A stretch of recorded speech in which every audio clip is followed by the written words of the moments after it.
The hall of the Galactic Defense Academy shimmered under the soft blue glow of plasma lights. 1,000 alien cadets stood in rows, their armored bodies gleaming, their mandibles tense. The air was thick with heat, pride, and fear. They had trained for years to reach this moment. The trial of strength, a test said to separate warriors from the weak. Commandant Hestra, a towering alien with an exoskeleton that had turned silver from age and battle, stood upon a platform of twisted metal. His deep, resonant voice echoed through the chamber, vibrating in the ribs of every cadet. Tradition, he began, his voice carrying the weight of generations, is the armor of our people. Without it, we are soft. Without it, we are prey. The cadets thumped their limbs against the floor in unison, the sound rolling like distant thunder. Among them stood Cadet Rin, smaller than the others, his bronze plating dull compared to his shining peers. His joints clicked softly as he shifted, a nervous tick he couldn't control. He wasn't the strongest. He wasn't even the bravest. But his mind was sharp, sharper than the cutting edges of his people's blades. Hestra raised a metal claw and pointed toward the center of the arena. The lights dimmed. A massive shadow appeared, outlined by the glow of the surrounding panels.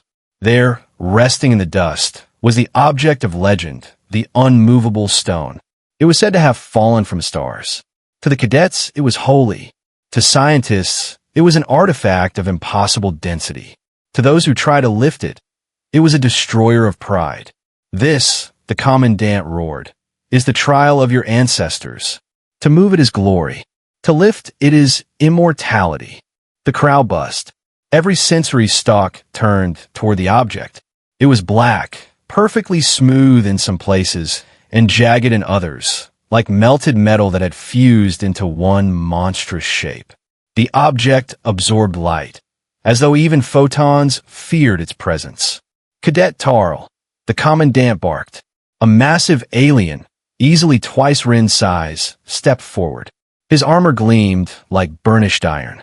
He cracked his limbs and growled low, his voice echoing off the metallic walls. He gripped the stone with his pincers, every muscle in his body coiling like steel cables. The room fell silent. Tarl pulled. The ground shook. His claws screeched against the surface of the object. For a moment, just a moment, it seemed to shift. Gasps filled the hall. But then, a horrible sound tore through the silence. The sound of cracking armor. Tarl's leg buckled. A sharp snap echoed as he screamed in pain. Blue fluid sprayed across the floor as medics rushed in. The commandant's jaw tightened. Failure, he said coldly. Next, one after another, cadets stepped forward. They brought ropes, pulleys, and bars forged from carbon steel. They tried every method, leverage, balance, raw force, but the result was always the same. Broken limbs, shattered pride, silence. Rin watched them all. His heart beat fast, not from fear but from thought. The others saw a stone that couldn't be moved. He saw equations, angles, points of friction, possible centers of gravity. He didn't see strength. He saw opportunity. He tapped the shard of a broken datapad strapped to his arm, his secret tool. Numbers glowed faintly. He was calculating, analyzing, searching for a way that didn't rely on brute power. By the time the final cadet, a towering black-plated warrior named Colt, stepped forward, the chamber had fallen into heavy silence. Colt was a legend among them, the strongest of his kind. His limbs were thick with power, his shell shining like obsidian. He didn't bow to the commandant. He simply placed his massive hands on the stone and growled, "I will end this." The crowd watched, breathless. Colt heaved with everything he had. His body trembled, his veins bulged, and his claws dug into the cold surface. The floor quaked beneath him. And then, impossibly, the object tilted. It moved. Just a little, but enough to make every cadet gasp. For 3 long seconds, it hovered on the edge of victory. Then a deep crack split through Colt's shell. He roared in pain, collapsing beside the object. The black monolith slammed back into place with a dull, final thud. Silence. The commandant's voice came low and bitter. No one, Not one among you is worthy. His gaze fell on Rin. You, the thinker, let us see your strength. Rin froze. The others whispered. He'll talk it to death, one muttered. Rin stepped forward slowly. The light reflected weakly off his worn shell. His hands trembled slightly, but his eyes burned with focus. He examined the base of the stone, tracing the fine layer of dust beneath it. He tapped lightly, testing. He crouched, measuring. The commandant's mandibles clicked impatiently. Are you afraid? Rin didn't answer. He inserted a thin piece of wire under the edge of the stone, a broken bristle from a cleaning brush, and gently pushed. The wire bent. Snapped. Nothing happened. The room burst into laughter.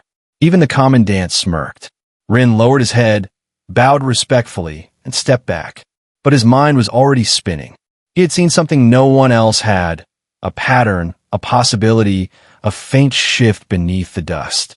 And as the crowd jeered, a thought sparked in his mind, quiet but powerful.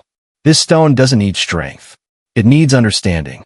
And far above the cadets, beyond the walls and wires of their world, something vast and unseen stirred, as if the universe itself had just heard his thought. The test wasn't over. It was only beginning. Rin didn't sleep that night. The academy lights dimmed to their usual blue dusk, but his mind burned bright as plasma. Around him, the other cadets lay in their rest pods, twitching from the pain of their failed trials. The air smelled of disinfectant and shame. He replayed every detail of the test in his mind. The cracks in the floor, the angle of the light, the way the object had tilted ever so slightly before crashing down. It hadn't been the cadets' weakness that stopped them. It was the surface beneath. The floor had absorbed their strength, swallowing their efforts like a black hole. He turned the broken shard of his datapad over in his claws. The tiny screen flickered, lines of faded code glowing faintly. Mass, friction, leverage, he whispered. Words most of his kind had long forgotten. No one in the academy cared for knowledge. They worshipped strength, the kind that breaks bones and shatters walls. But Rin's strength was quieter. It lived in thought, in the tiny flashes of logic that no commandant could crush. Still, logic wasn't enough. The object had defied generations of warriors. If raw power failed, and physics offered no escape, then what was left? Something else. Something older. Something the academy forbade. He remembered a whisper he'd overheard years ago, when he was still a hatchling hiding near the archive vents, a story about the first movers, beings from beyond their world. Entities so vast and strange that their passing could shake the foundations of reality. The teachers called them myths. Ghosts. But the old records said otherwise. They were real, and sometimes they could hear. A cold thrill ran through him. Maybe, just maybe, the solution didn't come from within their kind at all. Maybe it came from the ones who built the world they lived in. Rin looked toward the sealed door of the Grand Archive, a dark, forbidden section of the academy, said to hold pre-war relics. Its entrance was blocked by layers of polymer and warning sigils. Only senior archivists were allowed inside. But Rin had studied the patterns of its locks. He knew a weak point. He grabbed his pouch, stuffed his datapad inside, and slipped into the empty corridor. The walls hummed faintly, the rhythm of distant machinery echoing like a heartbeat. Every step he took felt heavier, louder, as though the academy itself was watching him. At the archive door, he paused. The sigil read, "To enter is to invite silence." He smirked. Then silence will have to make room. He pulled a thin copper wire from his belt and pressed it against the locking mechanism. Sparks whispered. The door hissed open just enough for him to slip inside. The archive was a tomb of forgotten knowledge. Dust hung like mist. Ancient shards of glass and metal rested on shelves built from scavenged pipes. Symbols he couldn't read glowed faintly along the walls. In the center of the chamber, beneath a beam of soft white light, lay a broken green slab covered in silver lines, human circuitry. He felt his pulse quicken. He had read about these things, fragments from a world before their kind. The humans were legends, the first movers, builders of stars. As he approached, faint words etched into the circuit's surface caught his eye. Property of A. Combs. He didn't understand what it meant. But something about it, the shape of the letters, the straight human logic of it, made him feel small and awake all at once. A voice echoed softly from behind him. You shouldn't be here. Rin spun around. A tall, pale-plated archivist stood in the doorway, her limbs thin and graceful. Her name was Shira, the keeper of forgotten things. But there was no anger in her tone, only curiosity. Why do you come here, Cadet Rin? She asked. To find what strength cannot give, he said simply. Her eyes, dark and endless, regarded him with something close to pity. The others have tried, she whispered. They sought gods among the ruins. But gods don't answer calls. Rin looked down at the circuit, his claws trembling. Maybe they will, if someone speaks the right language. Shira tilted her head. You wish to summon a prime mover. I wish to ask one for help. Silence. Then, slowly she stepped aside. Then take what you came for. But remember, young one, when you invite the old powers, they do not always come as you expect. Rin picked up the circuit board. It pulsed faintly in his hands, as if remembering a long-lost signal. He didn't notice the camera lens blinking red in the corner, recording his every move. Far above, in the cold expanse beyond their planet's shell, something vast turned its attention toward the academy. And in a small janitorial closet somewhere in the same building, a human named Ash Combs, the name etched on the board, paused mid-swipe of his mop, glancing toward the ceiling as if hearing a whisper. Strange, he muttered. Thought I heard my name. The universe, it seemed, was listening. The next cycle began under a restless hum. Rin sat in the shadow of the proving ground, his mind sharper than ever, his body weak from sleeplessness. Around him, cadets muttered about punishment, expulsion, dishonor. But Rin heard none of it. His thoughts were consumed by the strange artifact now hidden beneath his bedding. The green slab marked property of A. Combs. He had studied it for hours. It wasn't just a tool, it was a map. The fine silver lines across its surface weren't random. They were instructions, a sequence. Symbols resembling rhythm patterns, wave intervals, and sound vibrations. The board wasn't meant to be lifted or moved. It was meant to speak. That night, when the academy fell silent and the lights dimmed to the faint pulse of standby mode, Rin returned to the proving ground. The massive object, the so-called unmovable stone, lay in its pit like a sleeping god. Its smooth surface reflected almost nothing, only shadows. He carried a pouch of components he had scavenged from forgotten corners of the academy. Fine white dust from the filtration vents, small salt crystals formed beneath the coolant pipes, and grains of hardened sugar from the ration chambers. Each one he placed according to the board's pattern, arranging them on the ground into delicate shapes that glimmered faintly in the dim blue light. From the shadows, a low voice rumbled. You're doing it, then? Rin turned. Colt stood there, wrapped in silence. His broad silhouette filled the archway. His shell was cracked where it had split during the trial, his movements slower, but his eyes sharp. I said I would, Rin answered quietly. Colt tilted his head, studying the strange formation on the ground. You're calling them. The Ancient Ones. Rin's limbs stiffened. I'm calling something. If the legends were right, they can move mountains without touching them. If I could speak their language, maybe you destroy us all. Colt interrupted. But there was no anger this time, only weariness. Still, if strength fails, madness may be our only hope. He stepped closer and lowered himself beside Rin, folding his legs carefully. Do what you came to do. I will bear witness. Rin's claws trembled as he lifted the circuit board and set it before him. The etchings caught the faint light, pulsing faintly. He began to click his mandibles in a rhythm that matched the patterns engraved on its surface. Slow at first, then faster. A sequence of tones that echoed off the chamber walls. The air changed. At first, it was only a faint vibration under the floor, a mechanical hum. Then the dust began to rise. The stone's surface rippled as if exhaling. Blue light spilled from its cracks, painting the walls in trembling patterns. Colt took a step back, shielding his eyes. What have you done? He growled. Rin's voice rose over the hum. I think it's listening. And then the world answered. A A sound like thunder rolled through the academy, deep, heavy, and alien. The floor split slightly as energy surged through hidden conduits. Every light flickered. Cadets across the barracks woke in panic, shouting in confusion. In the proving ground, Rin stared as the air above the stone twisted into a vortex of color, blue, gold, and silver streaks swirling like liquid metal.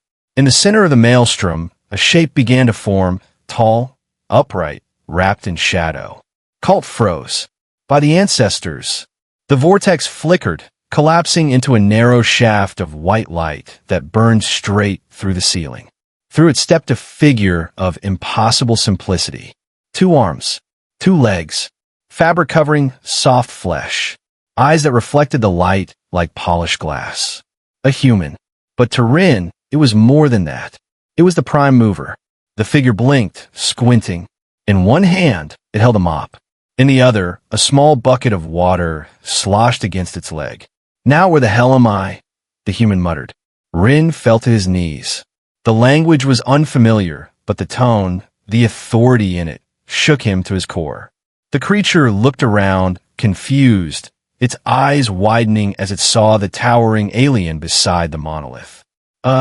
Maintenance said the geology wing was closed," the human said again, wiping his brow.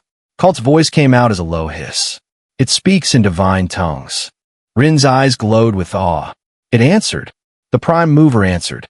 The human, Ash Combs, night janitor, tired and half asleep, looked at the massive black stone sitting in the center of the room. He frowned. Oh great. Someone dropped his safe again. Without another word, he set down his mop bucket, grabbed the corner of the object, and with one casual pull, tilted it upright. The sound echoed through the chamber like the cracking of a mountain. Colt stumbled backward in shock. "It moved it," he whispered. "It moved the unmovable." Rin's breathing stopped. His world stopped. Ash wiped his hands on his jumpsuit, muttering to himself. "Heavy thing. Who leaves his junk in the hallway?" He picked up his mop, dipped it in the bucket, and began cleaning the dust that had gathered around the stone. Each stroke echoed like thunder in the alien silence. Colt stared as if beholding a god. It doesn't even strain. Rin felt his heart hammering. It's not struggling because to it, this is nothing. The human looked up, sensing the stare of countless eyes from the dark. For a heartbeat, man and alien met across the impossible. Ash smiled faintly. Guess they finally fixed the lights in here.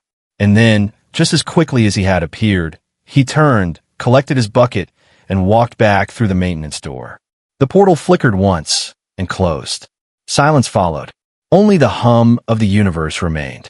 Rin turned slowly toward the still-shifted object. It stood upright now, balanced perfectly, proof that strength alone had never been the answer. He whispered, almost reverently, "We asked for power, and it sent us humility." Colt lowered his head, his voice quiet. Maybe that is the power we never understood. But far above them, in the quiet human world of switches and floors and empty hallways, Ashcombs simply pushed his cart onward, unaware that on another scale, entire civilizations had just witnessed a miracle. The proving ground was silent long after the human disappeared. The lights flickered back to normal, the air returning to its usual stale hum, but nothing felt normal anymore. Rin stood frozen beside the tilted monolith, its new position catching faint reflections that had never existed before. Every cadet who had witnessed the event remained silent, too stunned to even speak. They had watched the impossible happen. The sacred object moved, not by a warrior, not by a hero, but by a soft-skinned, strange-shaped being who had done it without effort. Colt was the first to move. His heavy steps echoed across the hall. He approached the spot where the human had stood, lowering himself until his claws brushed the floor. "The ground still carries his warmth," he murmured. Rin didn't answer. His heart was still racing, his mind struggling to process what he'd seen. The human hadn't even noticed them. He had lifted the artifact with one hand, cleaned the floor, and left, as if gods visited their world every night just to tidy the dust. Colt turned to him slowly. "You called it here." Rin swallowed. I didn't know it would work." You summoned a being from the old legends, Colt said, his voice low and full of something between awe and fear. Do you realize what this means? Rin shook his head. It means everything we believe is wrong. The chamber doors hissed open, flooding the room with sharp white light. Commandant Hestra stormed in, surrounded by officers. His armor clanged with every furious step. What happened here? He demanded, his voice shaking the walls. Why is the object moved? Colt stepped forward, his tone trembling with reverence. It was the prime mover, Commandant. It answered the summoning. Hestra's eyes flared. Blasphemy! There are no gods. Rin found his courage. Then how do you explain this? He pointed to the monolith. The Commandant hesitated, his claws twitching. The object's new position was undeniable. For centuries, it had defied them, and now it stood upright, almost as if mocking their traditions. Who touched it? Hestra barked. Rin spoke before Colt could. A being not of our kind. It came from above. The Commandant turned toward him slowly. His voice dropped into a dangerous growl. You're telling me one of them appeared? Yes. Rin's voice trembled but held firm. It came through light. It lifted the artifact with no tools, no pain, no struggle. It spoke, cleaned the floor, and vanished. The officers exchanged uneasy glances. One whispered, "He speaks madness." Another said, "Or truth." Hestra's mandibles clicked in anger. You dare bring forbidden science into this academy? You broke the sacred seal of the archive. You've doomed us all with your arrogance. It wasn't arrogance, Rin shot back. It was understanding. You preached strength, but strength failed for generations. I tried something new. Tradition is not yours to question. Hestra roared.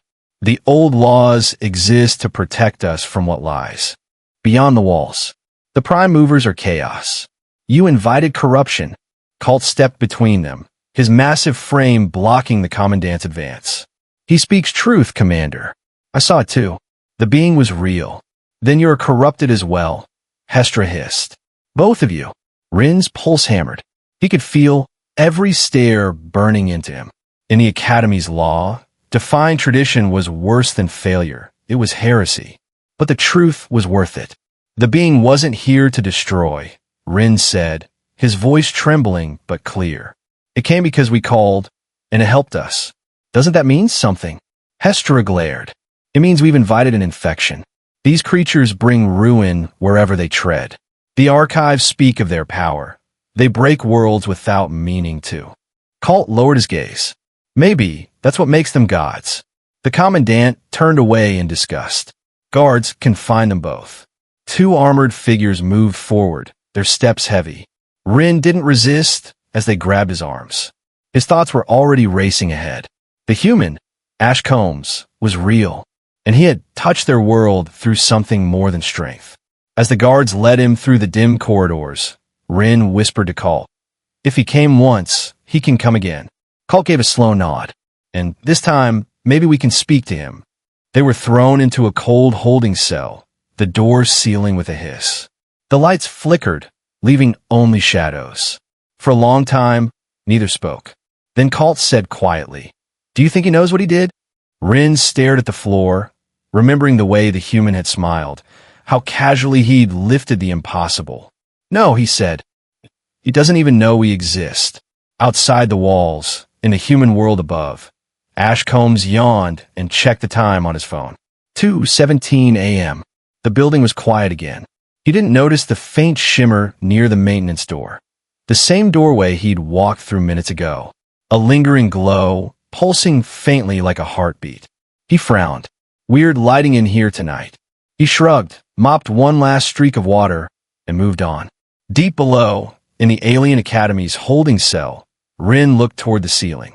The stone had moved, the legend was broken, and the truth was out. He smiled faintly, even in captivity. "He'll be back," he whispered. "They always return to clean what's left behind."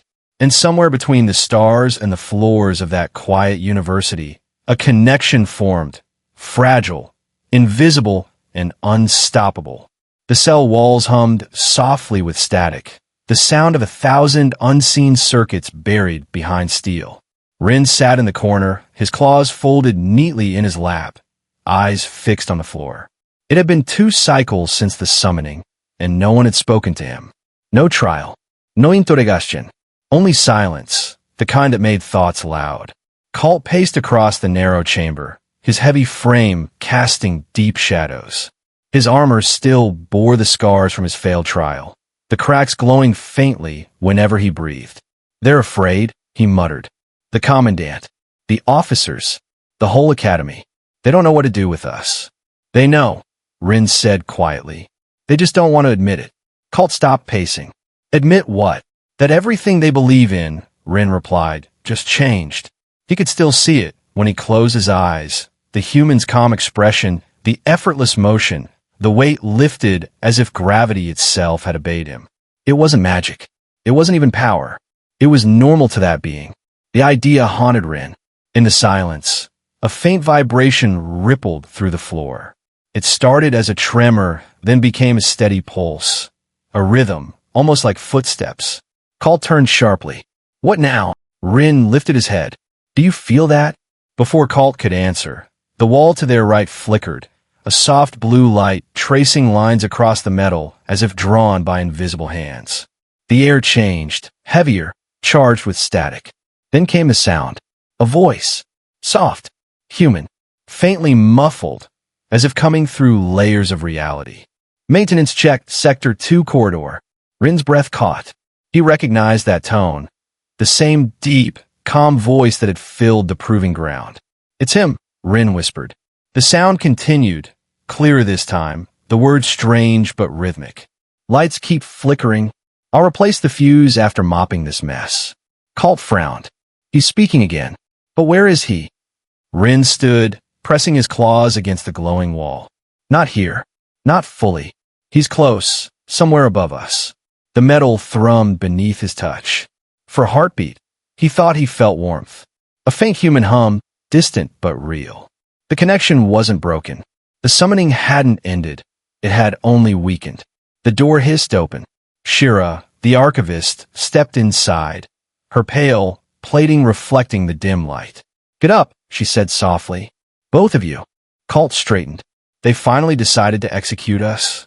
Shira's mandibles clicked. "No. Commandant Hestra has locked himself away. He forbids all mention of what happened. But the archive records, they're stirring. You've woken something." Rin stepped closer. "You believe me now?" Shira hesitated, then nodded. "When the ground shook that night, every sealed text in the forbidden archive activated at once. Symbols we thought were dead began glowing again. The name," she paused, lowering her voice, "Combs," appeared in over a dozen inscriptions. Colt's eyes widened. "The name of the human." "Yes," Shira said, "and it's spreading across the academy, even in the machines." The old text described this phenomenon. They called it resonance. When the prime mover crosses between worlds, his presence lingers, rewriting reality in quiet ways. Rin's mind raced. "Resonance," he murmured. "That's what we're feeling." The floor trembled again. Faint light seeped through the vents, soft and golden this time. Not from the Academy's power grid, but from something older, deeper. Shira motioned for them to follow. "You need to see this." They stepped into the corridor. The usual metallic chill of the Academy was gone, replaced by a strange warmth. The air smelled faintly of soap and pine. Colt blinked. "The scent, what is it?" Rin smiled faintly. "It's him. The scent of the place where he walks." They moved deeper until they reached the proving ground once more. The stone stood as before, upright and immovable, but now faint streaks of light traced patterns across its surface. Not random ones. Letters. Human letters. Rin stepped closer, his claws trembling. "It's writing something." The lines glowed brighter, forming words he couldn't read, but felt he somehow understood. Simple, powerful, and calm, the same tone the human had spoken in. Colt lowered his voice. "What does it say?" Rin squinted. "Something about order and cleaning." The last word burned bright across the stone. "Maintenance." A deep vibration followed. The floor plates shifted, aligning themselves perfectly for the first time in years. The ancient walls shed dust, and the ceiling lights stabilized to a steady glow. Everything around them repaired itself. Shira's voice quivered. He's not just strong, he restores. Rin stared, speechless. The human wasn't a destroyer. He was a builder, or perhaps something in between, one who created order simply by existing. Colt bowed his head. If this is his power in our world, imagine his true form in his own. Rin whispered, maybe we summon more than a god. Maybe we summon purpose. Behind them, deep in the corridors, a mechanical hum returned. Gentle, rhythmic, almost like breathing. And somewhere above, in the quiet human world, Ashcombe sneezed, wiped his face with his sleeve, and muttered, must be the dust again. He didn't know that, far below, civilizations had begun to worship his cleaning schedule. 3 solar cycles had passed since the summoning, and the academy was no longer the same. Where there had once been the sharp clang of drills and the roar of training commands, now there was silence, the kind reserved for temples. The proving ground, once a place of sweat, fractures, and broken limbs, had become a sanctuary. Cadets no longer trained there. They prayed there. The once unmovable stone stood tall at the center, its dark surface now covered in carved symbols and glowing lines, inscriptions that no one fully understood but everyone feared to erase. And every few hours, the same faint scent filled the air, soap, pine, and warm air. The scent of the prime mover. Rin stood before the monolith, his hands trembling as he observed the changes. Around him, rows of cadets knelt in reverence, whispering verses translated from the glowing human symbols. They called them the words of order. Cleanliness brings peace. Order is strength. Mop, and you shall rise. To anyone else, they sounded like sacred hymns. To Rin, they sounded like something else, instructions. Colt approached him quietly, his armor polished to a mirror sheen. The cracks that once marred his body had been repaired, not by medics, but by his own trembling hands. He had begun cleaning, polishing, scrubbing, as if mimicking the divine gestures of the human would bring him closer to perfection. They've built shrines, he said, glancing toward the outer halls where more cadets were sweeping, wiping, and scrubbing the walls with fragments of cloth. Everywhere they clean. Every corner, every surface. They say dirt invites chaos. Rin gave a weary smile. And do they know what dirt is? Colt hesitated. They think it's disobedience. Rin's expression darkened. Then they've learned nothing.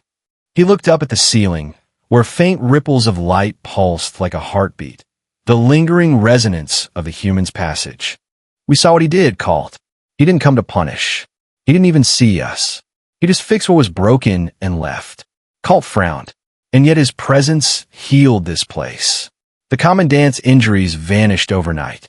The power conduits that hadn't worked in decades now hum with life. Even the academy's walls stopped corroding. Because he cleaned, Rin whispered. That's what he does. He doesn't bless. He maintains. Colt tilted his head, confused. You speak of him like an engineer, not a god. Maybe that's what gods really are, Rin replied softly. Not destroyers or saviors. Just caretakers. Before Colt could respond, the massive chamber doors opened with a hiss. A procession entered. A group of officers clad in ceremonial plating scrubbed to a mirror shine. At their head walked High Keeper Hestra. The commandant no longer bore his title of military leader. He had declared himself the first custodian of purity, guardian of the doctrine of cleanliness. His once battle-worn armor now gleamed white. His claws, once sharp, had been blunted, replaced by tools for polishing and brushing. His eyes, however, still burned with the same cold ambition. All kneel, he commanded. Every cadet lowered their body instantly. Rin and Colt hesitated but bowed partially, unwilling to fully submit. Hestra's voice echoed across the room. Brothers and sisters, the Prime Mover has chosen us. He descended to purify our ways. For centuries we sought victory through strength, but he has shown us the greater path. Order through cleaning, balance through obedience. The crowd repeated his words like a mantra. The sound reverberated through the hall. Rin clenched his fists. He could feel the irony like a knife twisting in his chest. "It doesn't even know we exist," he whispered under his breath. Hestra turned sharply, his senses too keen to miss the doubt. "Cadet Rin, you speak blasphemy again." "I speak truth," Rin replied. "The Prime Mover did not come for us. He came by accident. You worship his habits while ignoring his purpose." Hestra's eyes narrowed. "Purpose? You claim to know his purpose." "Yes," Rin said, his voice rising. "He came to fix what was broken. He doesn't demand worship. He doesn't need followers. He just works." Gasps filled the hall. Hestra stepped closer until the two were nearly touching. "You dare reduce divinity to work?" Rin didn't flinch. "Maybe that's the most divine thing there is." The High Keeper raised his blunted claw, the light reflecting off its polished surface. "Then you will clean," he hissed. "Not as devotion, but as punishment. You will scrub the entire lower sanctum until you understand the holiness of labor." Rin smiled faintly. "Then maybe I'll understand him better than you ever will." The guards seized him, dragging him toward the maintenance tunnels. As he was pulled through the corridor, the lights above flickered again, just once like a wink. The scent of pine grew stronger. Colt watched from a distance, his fists trembling. He wanted to help, but hesitation rooted him in place. Around him, the crowd had already resumed chanting. "Order is strength. Mop, and you shall rise." Colt looked up, his voice low. "If this is faith, maybe it needs to be clean, too." Far above, Ashcombs leaned on his mop, checking his phone. A faint message glowed across the screen. Facility systems restored. Maintenance complete. He smiled. Finally, maybe tonight will be quiet. But deep below, in the alien halls that still echoed his name, Rin was being led into the tunnels, the same place where the resonance had first been born. And as the hum of unseen energy surrounded him, he realized something new. The human didn't just bring order to their world. He had awakened change. And change, Rin thought, was the one thing no amount of cleaning could ever contain.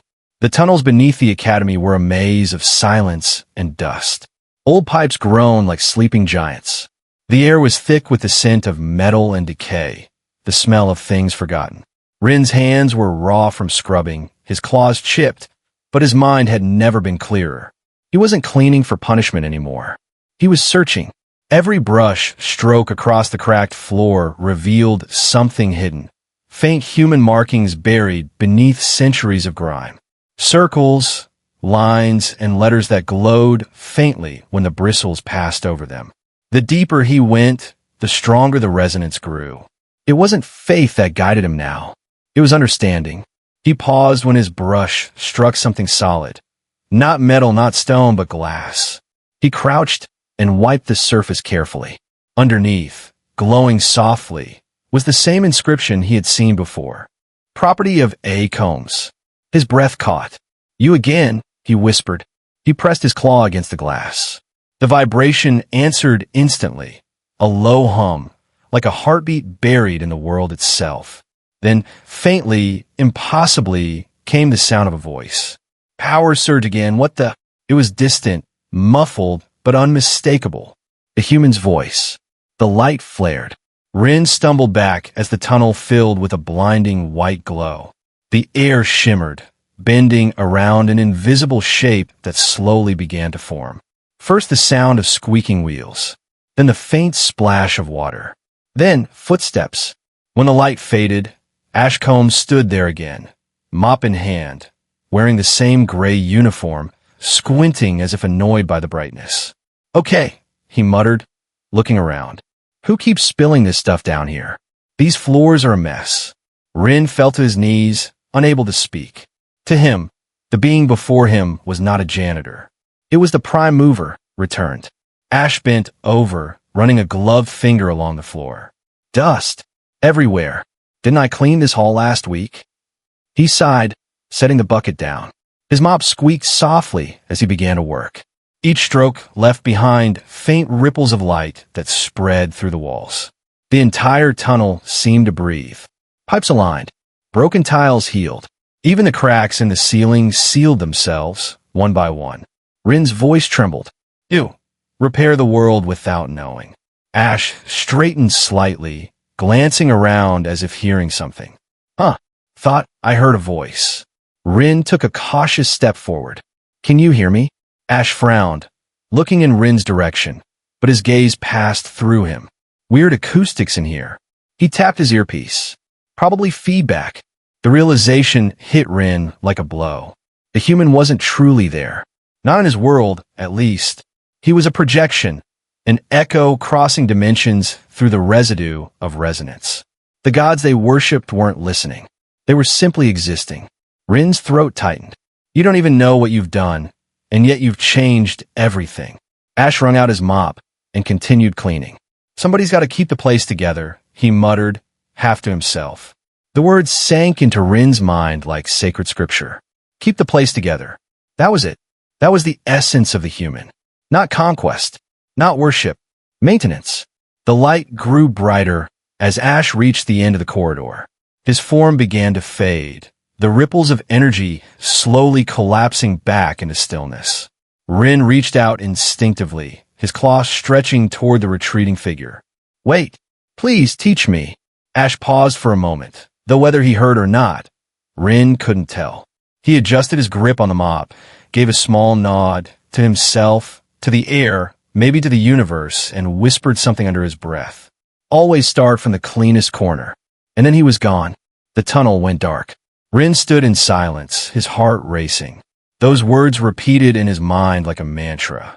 He didn't know their exact meaning, but he understood their spirit. The prime mover didn't rule. He restored. He didn't destroy. He fixed. Footsteps echoed behind him. Cult appeared, breathless. Rin, the High Keeper has declared war on you. He says your heresy threatens the doctrine. They're coming. Rin turned toward the glowing floor. The letters beneath the glass still pulsed softly, alive. Let them come, he said. If they truly serve order, then they'll have to face the truth. That order doesn't belong to them. It belongs to him. Cult frowned. And what about you? Rin smiled faintly. I'll start from the cleanest corner. When the soldiers burst into the tunnel, the air shimmered again. The resonance flared like lightning, consuming everything in white. And when the light faded, Rin and Cult were gone. Above, in the human world, Ash Combs finished his shift. He pushed his mop cart into the supply closet, clocked out, and stretched his sore back. He didn't notice the faint hum beneath his boots, or the fact that, miles below, an entire civilization had disappeared, leaving behind only gleaming, polished halls that would never gather dust again. He looked at his reflection in the window and smiled faintly. Guess it's clean enough for tonight. He turned off the lights and walked away. And deep below, in that perfect silence, the words glowed on the monolith one last time. A message to all who might come after. He came not to conquer, but to clean,